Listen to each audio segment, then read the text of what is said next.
Olá pessoal, então vamos dar início ao nosso estudo da teoria cinética dos gases.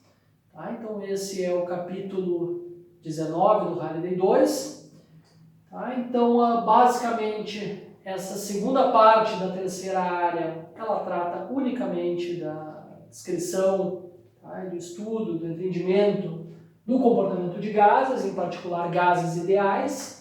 Tá, que eu vou falar em mais detalhe, principalmente na próxima aula. Tá, e a teoria cinética dos gases, então, ela segue uma tradição que vem, uma tradição milenar, digamos assim, da física, que vem desde os gregos, que é tentar entender a matéria do ponto de vista atomístico, né, uma visão atomística da matéria, para tentar descrever o que se passa no sistema físico a partir dos constituintes fundamentais da matéria, moléculas e átomos, tá? Gases, então, a gente quer descrever, quer tentar entender o comportamento de gases. Eles são compostos por um número enorme de moléculas ou átomos, né? Então, de maneira geral, a gente diz que os gases são compostos de um número enorme de partículas. Tá? Essas partículas, elas fazem um movimento completamente errático, tá? Porque elas colidem umas com as outras, elas colidem com as paredes do recipiente onde o gás está confinado, tá? E, embora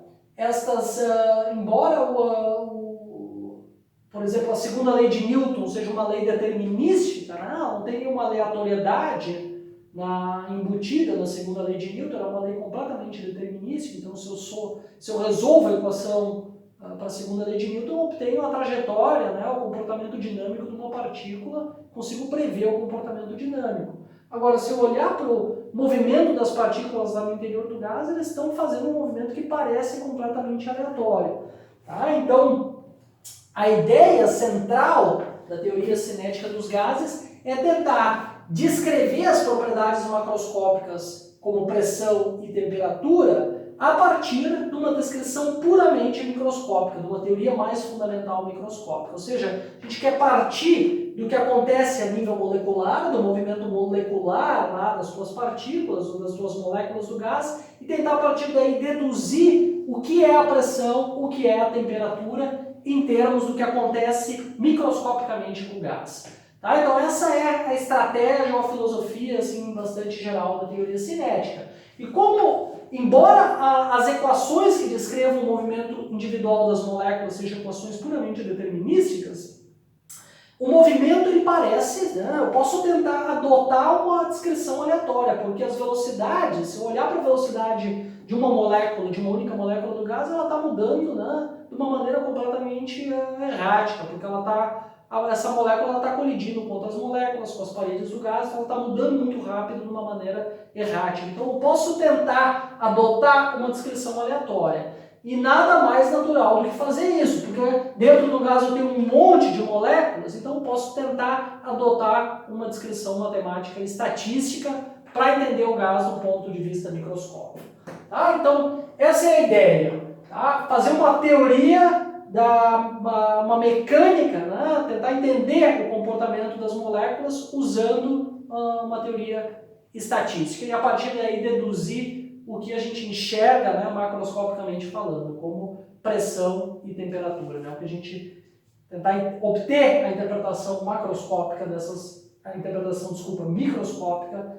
quantidades macroscópicas, né, como pressão, por exemplo. Tá? Então, a teoria cinética, ela se aplica essencialmente, principalmente a gases ideais. Tá? Nas próximas aulas, já hoje eu vou falar um pouquinho rápido, tá? Uma ideia do que é um gás ideal, mas na próxima aula a gente vai ver em mais detalhe. Tá? Então, só para constar, ela faz a conexão entre o mundo microscópico e o mundo macroscópico. Tá? Então, a teoria cinética é a primeira tentativa de conectar o que a gente enxerga aqui, macroscopicamente falando, com o que acontece a nível molecular. E ela é a teoria precursora, né, da mecânica estatística e da mecânica quântica. Então a teoria cinética, ela é também uma teoria relativamente nova, ela foi desenvolvida lá na segunda metade do século XIX, tá? Teve seu apogeu assim, mais para o fim do século XIX, então comparado, por exemplo, com a segunda lei de Newton, né, com algumas ideias de fluidos e algumas ideias de mecânica, uma teoria assim, bastante nova. Tá? E foi a teoria que deu origem à mecânica estatística no início do século XX, principalmente, e a mecânica quântica também no início do século XX. Então a teoria cinética é a teoria precursora tanto da mecânica estatística quanto da mecânica quântica. A mecânica estatística ela é uma versão assim, mais sofisticada da teoria cinética. Tá? A filosofia é a mesma, que é tentar entender as propriedades macroscópicas a partir do que acontece a nível microscópico, mas o escopo da teoria ele é muito mais geral. A mecânica estatística ela pode ser aplicada não só a gases, tá? Mas também a líquidos, a sólidos, a sistemas quânticos. Ela tem aplicações em teoria da informação, em biologia e assim por diante. Tá? A mecânica estatística é, digamos assim, a teoria mais, a disciplina mais interdisciplinar da física, certo? Bom, então para começar, tá? Hoje eu não vou entrar propriamente na teoria cinética dos gases, mas eu quero começar discutindo a equação dos gases ideais. Tá? Então essa é uma equação que vocês já conhecem. Tá? Então hoje a aula é basicamente sobre a equação dos gases ideais. Tá? Vai ser uma equação muito importante para nós. E o que eu quero fazer? Eu não vou entrar em nenhum detalhe microscópico, por enquanto, pelo menos hoje, mas a ideia é tentar discutir rapidamente assim, a base experimental dessa equação. Eu quero dar alguns argumentos para vocês, partindo de resultados experimentais, quero dar alguns argumentos para justificar essa equação, certo? Para tentar construir essa equação a partir de alguns argumentos aí simples. Tá? Então, em geral, a gente sabe que as propriedades de um gás, pressão, tá? Quando eu falo propriedades ou estado do gás, eu sempre penso em pressão, volume e temperatura. A gente sabe que essas propriedades dependem do gás. Tá? Dependem lá se eu estou estudando nitrogênio, se eu estou estudando oxigênio, se eu estou estudando gás carbônico. A gente viu quando eu falei do termômetro a gás, tá? A gente viu que por exemplo, as pressões, né? Se eu quero medir a pressão no ponto de congelamento da água, o valor da pressão depende do tipo de gás que eu coloco lá no interior do bulbo do meu termômetro. Então, se eu uso nitrogênio para medir a pressão de congelamento da água, eu obtenho um valor de pressão. Se eu uso oxigênio, eu obtenho outro valor para a pressão do congelamento da água.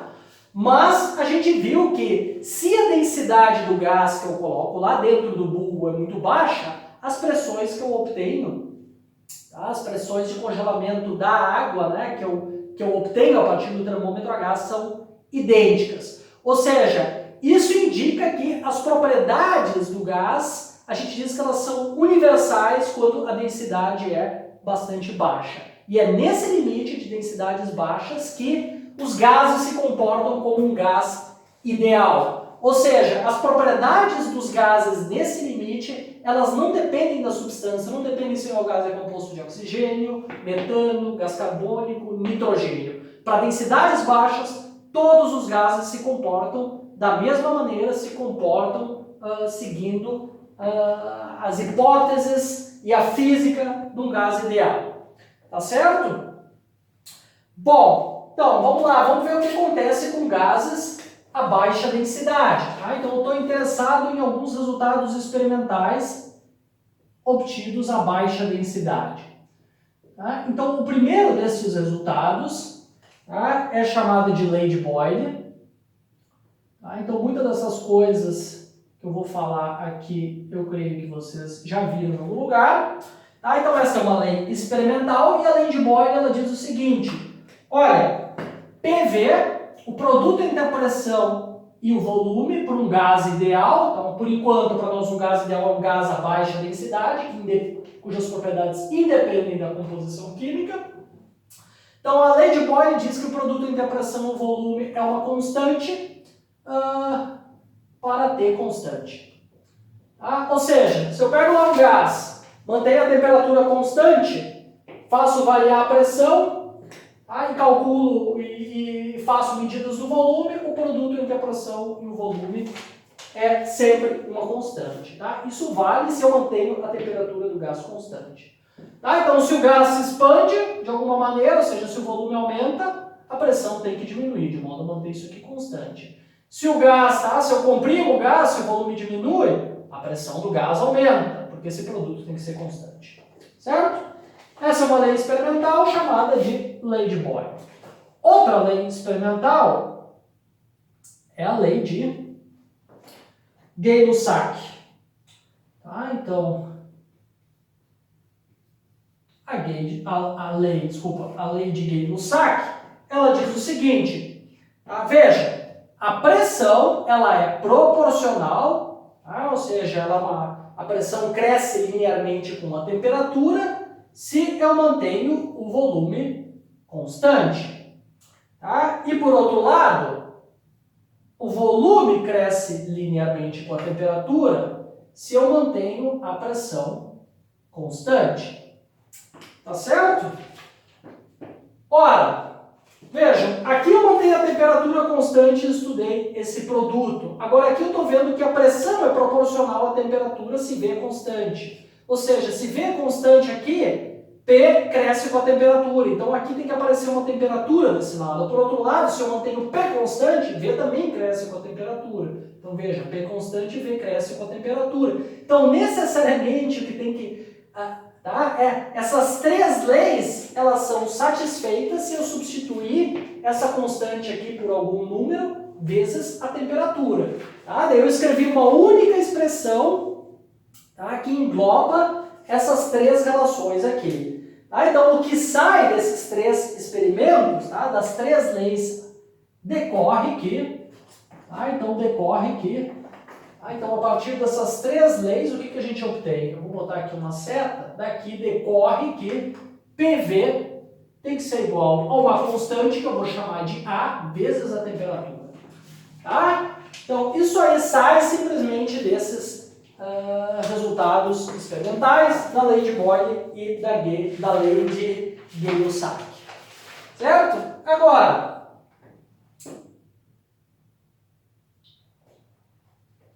a gente quer ainda tentar obter alguma informação extra sobre essa constante A. Tá? Vejam, se eu considerar, tá? Então se eu fizer esses experimentos, né? Se eu fizer esses experimentos para diferentes quantidades de gás, tá? Então se eu pegar um recipiente e colocar lá 1 kg de nitrogênio, depois repetir o experimento com 2 kg de nitrogênio e tentar determinar essa constante A, se vocês fizerem isso, vocês vão ver que a constante A depende da quantidade de gás. Então a questão aqui é como A, tá? Então se essa quantidade A aqui, se essa constante varia com essa quantidade de gás, a questão é como A varia com a quantidade de gás. Tá? Então eu vou tentar dar um argumento bastante simples aqui para mostrar como A depende do número total de moléculas no gás. Tá? Então, imagina que eu tenho um sistema, tá, com um certo gás aqui dentro. Tá? Não interessa qual é o gás. Tá? Eu tenho um número que eu vou chamar de N, que é o número total de moléculas no gás. Tá? E depois eu pego uma cópia exatamente igual desse sistema, tá? Com o mesmo número de moléculas. Tá? Então, aqui dentro, é como se eu tenho um recipiente cúbico aqui, preenchido com gás confinado. Então eu tenho N moléculas aqui, o volume é igual e vamos assumir que esse cara aqui, esse sistema está a uma temperatura T, esse sistema tem o mesmo volume e também se encontra em equilíbrio térmico a uma temperatura T. Ou seja, eu tenho duas cópias idênticas do mesmo sistema físico, composto do mesmo gás, com a mesma substância, com o mesmo número de moléculas. Então para esse sistema vale... Vamos supor que eu estou a baixa densidade, de modo que para esse sistema vale PV igual a vezes T, de acordo com o que a gente escreveu lá. Tá? Daqui para esse sistema vale a mesma equação, né?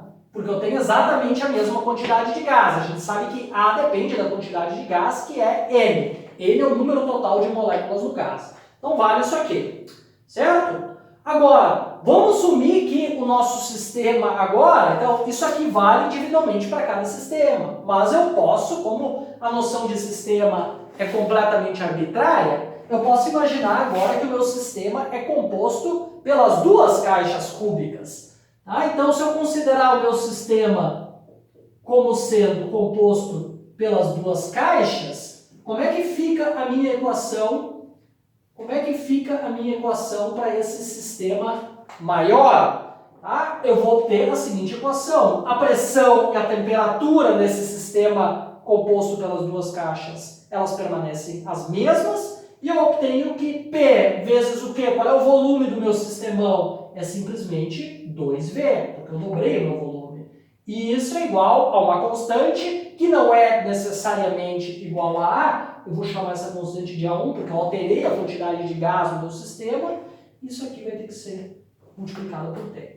Então, se eu considero o meu sistema como composto pelas duas caixas, a pressão permanece a mesma, a constante muda, o volume dobra.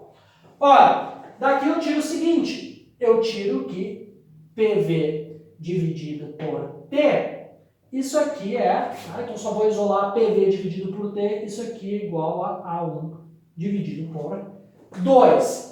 Mas, da equação que é satisfeita individualmente por cada sistema, a gente sabe que PV dividido por T é igual também a A.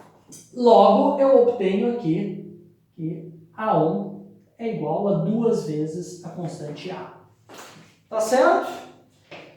Ou seja, qual é a conclusão qual é a ideia desse argumento simples? Eu tenho um sistema original com um certo gás, uma certa temperatura, pressão e volume. Quando eu dobro a quantidade de moléculas do meu sistema, dobra a constante A. Tá certo? Então, isso implica o fato de que quando eu dobro o tamanho do meu sistema, ou a quantidade de massa do meu sistema, a constante dobra com relação à situação inicial, significa imediatamente que a minha constante A é proporcional a um número total de moléculas. Então, A é diretamente proporcional ao número total de moléculas, o que implica que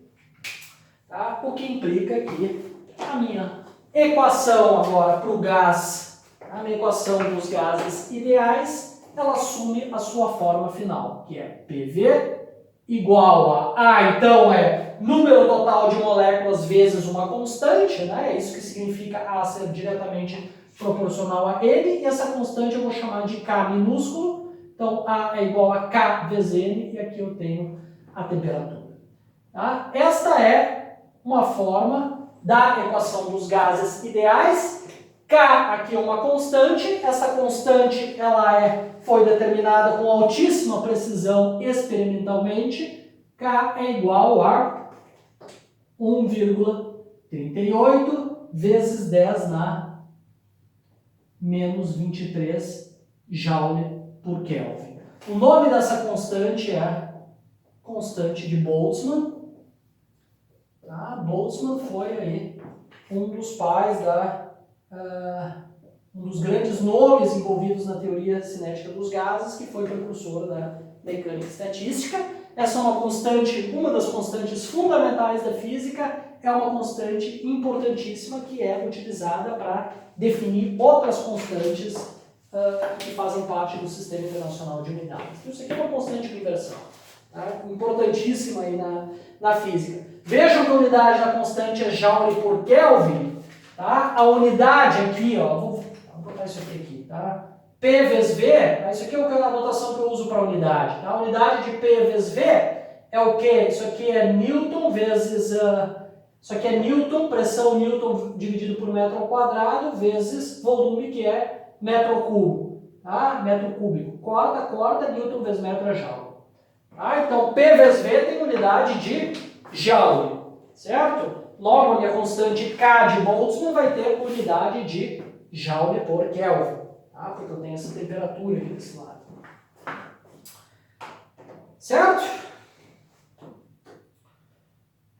Bom, essa então é a primeira forma da equação dos gases ideais. Tá? Existem outras maneiras de escrever essa equação. Eu vou apresentar uma segunda, né, que é bastante importante. Deixa Deixa eu apagar isso aqui. Vejam, às vezes do ponto de vista prático, né, na maioria das vezes não é muito interessante eu ter uma equação dada em termos do número total, né? Vocês têm que entender o que é o N aqui. N é o número total de moléculas do gás.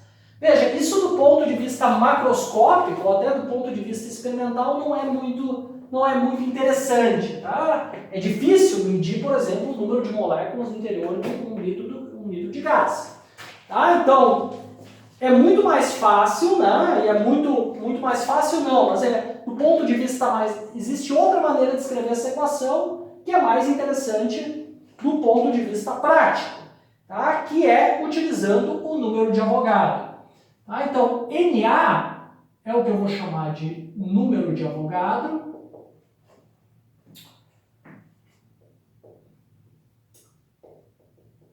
Tá? Isso aqui é uma constante.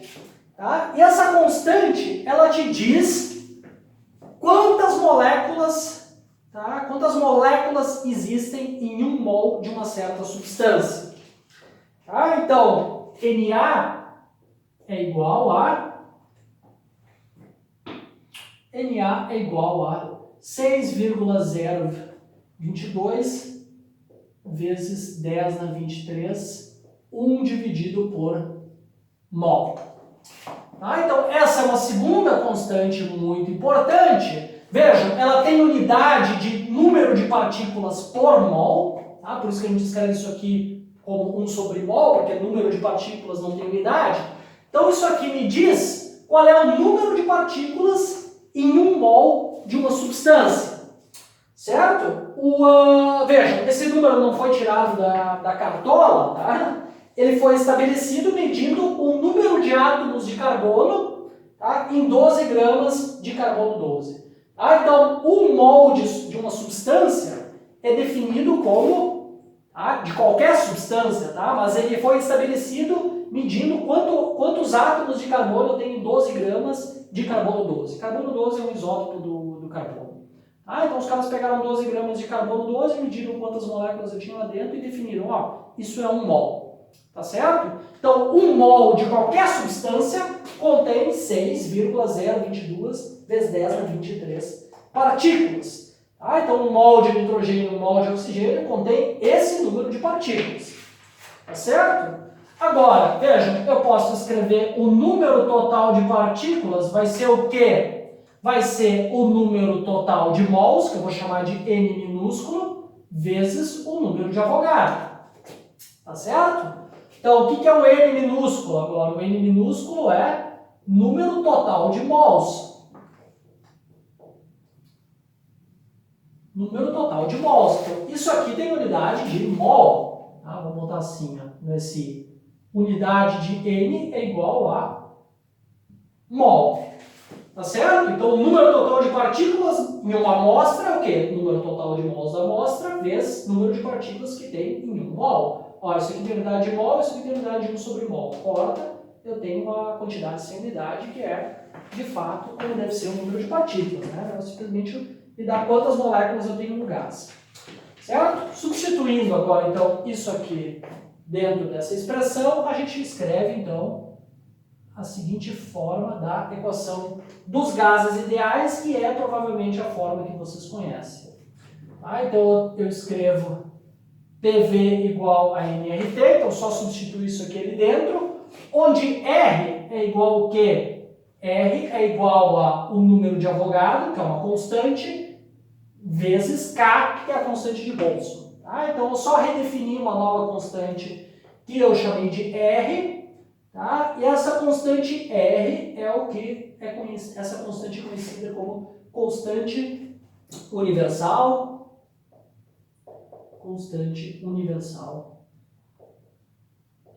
dos gases ideais.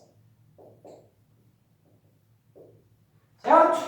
Quanto é que vale R? Tá? Bom, a gente conhece o Na, a gente conhece a constante de Boltzmann. Tá? Então, o que a gente obtém para essa constante, tá, é o seguinte número, isso aqui vale 8,314 Joule dividido por mol/Kelvin. Tá? Então isso aqui é mol/Kelvin no denominador.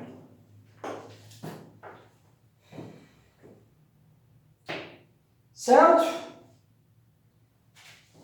Vejam, esse número aqui, tá, é uma constante da ordem de 1. Tá? Ela é, mesmo para resolver exercícios, por exemplo, fazer conta, ela é bastante interessante, porque esses números aqui eu tenho um número muito pequeno, aqui eu tenho um número muito grande, então lidar com a equação dessa forma é um pouco...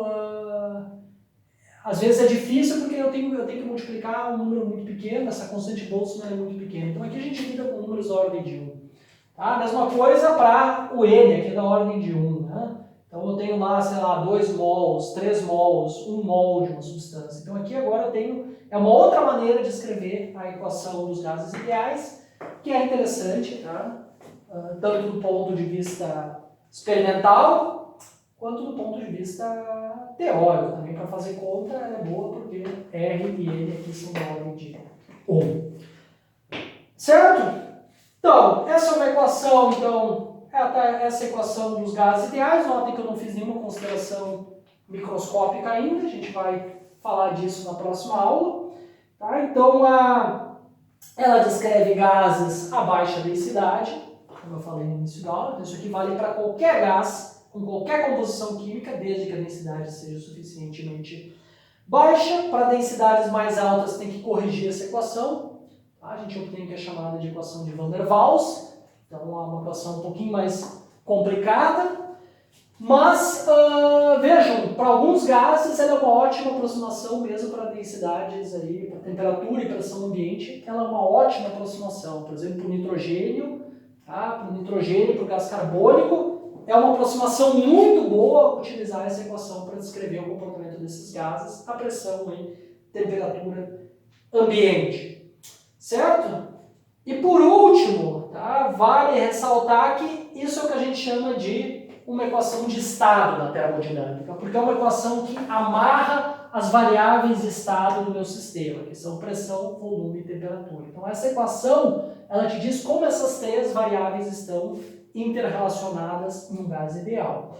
Tá? Notem que, então, para mim especificar o estado de um sistema, eu preciso de apenas duas variáveis, porque a terceira ela é imediatamente então, obtida a partir da equação. Então, se eu especifico o valor da pressão e do volume do gás, a partir dessa equação eu obtenho imediatamente a temperatura. Se eu especifico a temperatura, claro, eu preciso da quantidade de número de mols também, né?